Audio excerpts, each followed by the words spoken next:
Can you tell us what your favorite part about the River Market area is, and what makes it unique compared to the other neighborhoods in Kansas City? Yeah, I think for me, I love history. I love historic neighborhoods and historic buildings, and the River Market really has a rich collection of historic buildings, and just a lot of great Kansas City history is there. So, for example, one of the buildings that's right on Delaware Street is the Pacific House Hotel. It's still standing. It was built in the 1860s. And it was during the Civil War, it actually served as the headquarters for the Union Army in Jackson County. And Jackson County was a really interesting place for the Civil War because Missouri had been a slave state, but the legislature voted to, by a very narrow margin, to remain as part of the Union.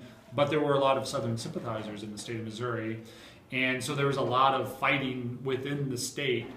And Kansas City happened to be a Union stronghold. At that time, it was a small town. It was only about 5,000 people.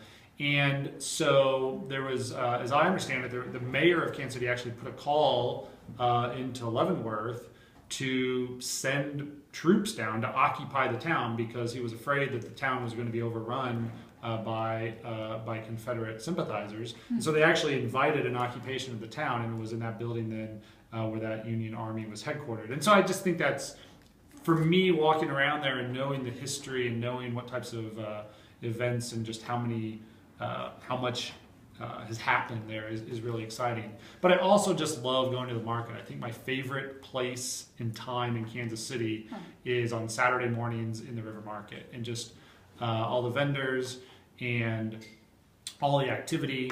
And it's just a lot of fun, and I just think it's just a wonderful area. My family, or my wife and I, lived in an apartment in the River Market, and our first daughter was born while we were living there. Oh. And so I have very fond memories of that as well. The building that we lived in is the